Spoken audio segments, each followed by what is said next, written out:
قرآن میں ہم بہت سے انبیاء کے قصے پڑھتے ہیں، لیکن کچھ ایسے بھی ہیں جن کی کہانیاں بہت گہری ہیں، مگر شاید ہم ان کے بارے میں زیادہ نہیں جانتے۔ آج ہم ایک ایسے ہی نبی حضرت ذوالکفل علیہ السلام کی بات کریں گے، جن کا نام ہی ان کے عہد کی پاسداری کی گواہی دیتا ہے۔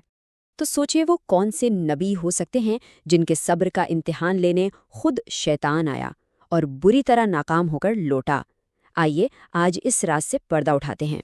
حضرت ذوالکفل علیہ السلام کا نام قرآن میں بہت عزت سے لیا گیا ہے، لیکن ان کی اصل شناخت وہ تھوڑی سی پر اسرار ہے۔ علماء میں اس پر مختلف آراء ہیں جو ان کی شخصیت کو اور بھی دلچسپ بنا دیتی ہیں۔ دیکھیں قرآن انہیں کتنا بلند مقام دیتا ہے۔ انہیں صابرین کہا گیا، یعنی صبر کرنے والوں میں سے، پھر صالحین یعنی نیک لوگوں میں سے، اور تو اور اخیار یعنی بہترین لوگوں میں سے۔ لیکن حیرانی کی بات یہ ہے کہ اتنے بڑے بڑے القابات کے باوجود ان کی زندگی کی تفصیلات بہت کم ملتی ہیں۔ تو سوال یہ اٹھتا ہے کہ آخر وہ تھے کون؟ ایک عام خیال تو یہ ہے کہ وہ بائبل کے پیغمبر حضرت حزقیل ہی ہیں۔ کیوں؟ کیونکہ ان کے نام اور اس کے مطلب میں بہت گہرا تعلق ہے۔ کچھ علماء کا ماننا ہے کہ وہ نبی نہیں بلکہ ایک بہت ہی نیک آدمی تھے، جبکہ کچھ کہتے ہیں کہ نہیں، وہ کوئی اور نبی تھے۔ یہ جو مسٹری ہے یہی ان کی کہانی کو اور بھی دلچسپ بنا دیتی ہے۔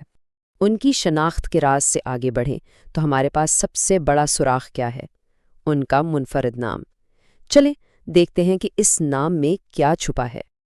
دیکھیں ذوالکفل کے دو بہت اہم معنی نکلتے ہیں۔ پہلا، دوہرے حصے کا مالک۔ شاید اس کا اشارہ کسی خاص انعام یا ایک دوہری ذمہ داری کی طرف ہو۔ اور دوسرا جو زیادہ مشہور ہے وہ ہے عہد کا پکا انسان۔ یہ نام سیدھا سیدھا ان کی سب سے بڑی خوبی بتا رہا ہے۔ تو پھر سوال یہ ہے، انہوں نے آخر ایسا کیا کیا تھا؟ ایسا کون سا عہد نبھایا تھا کہ انہیں عہد کا پکا انسان کا لقب ملا؟ یہی سوال ہمیں ان کی زندگی کے سب سے اہم واقعے تک لے جاتا ہے۔ یہاں سے شروع ہوتی ہے کہانی کا وہ حصہ جہاں انہوں نے ایک ایسا عہد قبول کیا جو سننے میں ہی ناممکن لگتا تھا۔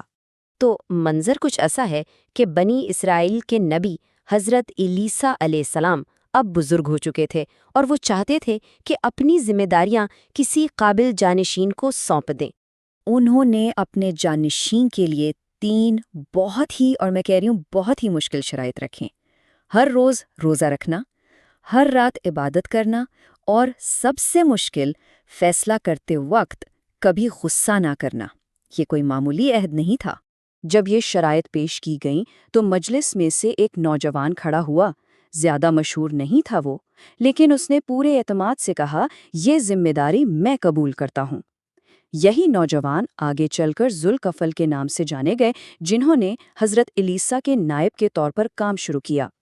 اب کہانی آتی ہے اپنے عروج پر، جہاں ان کے اس وعدے کا امتحان لینے والا کوئی عام نہیں تھا بلکہ خود ابلیس یعنی شیطان سامنے آیا۔ جب حضرت ذوالکفل کے اس عہد کی خبر ابلیس تک پہنچی تو اس نے اسے ایک چیلنج کے طور پہ لیا۔ اس نے کہا، میں خود اس شخص کو غصہ دلاؤں گا۔ تو اب یہ آزمائش صرف ایک انسان کی نہیں رہی، یہ خیر اور شر کی سیدھی سیدھی جنگ بن گئی۔ تو پہلی کوشش میں کیا ہوا؟ ابلیس ایک غریب مظلوم بوڑھے کا بھیس بدل کر ٹھیک اس وقت پہنچا جب حضرت ذوالکفل دن بھر کے کام کے بعد تھوڑی دیر کے لیے آرام کرنے لگے تھے، اور اس نے وہاں آ کر ایک جھوٹی لمبی چوڑی کہانی شروع کر دی۔ مقصد کیا تھا کہ ان کا آرام کا وقت برباد ہو اور وہ تھک کر غصے میں آ جائیں۔ حضرت ذوالکفل نے اسے اگلے دن عدالت میں بلایا، مگر وہ نہیں آیا۔ پھر اگلے دن ابلیس پھر سے ٹھیک اسی وقت واپس آ گیا، ان کے آرام کے وقت، اور نئے بہانوں سے ان کا وقت ضائع کرنے لگا۔ لیکن اس بار بھی حضرت ذوالکفل بالکل پرسکون رہے۔ انہوں نے کمال کا صبر دکھایا۔ تیسرے دن حضرت ذوالکفل نے احتیاطاً دروازہ اندر سے بند کر لیا، لیکن ابلیس کہاں رکنے والا تھا۔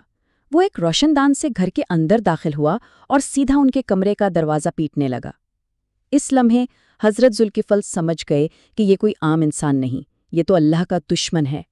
جب انہوں نے دروازہ کھولا اور اس کا سامنا کیا تو انہوں نے پوچھا، کیا تم اللہ کے دشمن ہو؟ بس پھر ابلیس کو اپنی اصلیت ظاہر کرنی پڑی۔ اس نے اپنی ہار مان لی اور کہا، میں تمہیں غصہ دلانے میں ناکام رہا۔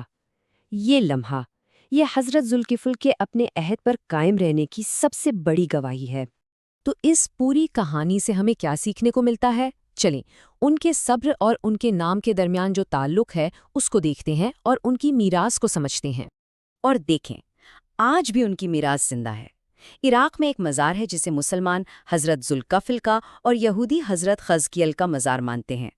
یہ 2600 سال پرانی جگہ ایک بہت خوبصورت علامت ہے اس بات کی کہ کیسے عظیم شخصیات مذہب کی حدوں سے بھی اوپر سب کے لیے قابل احترام ہوتی ہیں۔ تو اس سب کا نچوڑ کیا ہے؟ ان کی زندگی سے ہمیں صبر، عہد پورا کرنا، مستقل مزاجی اور جذبات پر قابو رکھتے ہوئے انصاف کرنے جیسے عظیم اسباق ملتے ہیں۔ ان کی اصلی طاقت کسی معجزے میں نہیں تھی، بلکہ اپنے وعدے کو نبھانے میں۔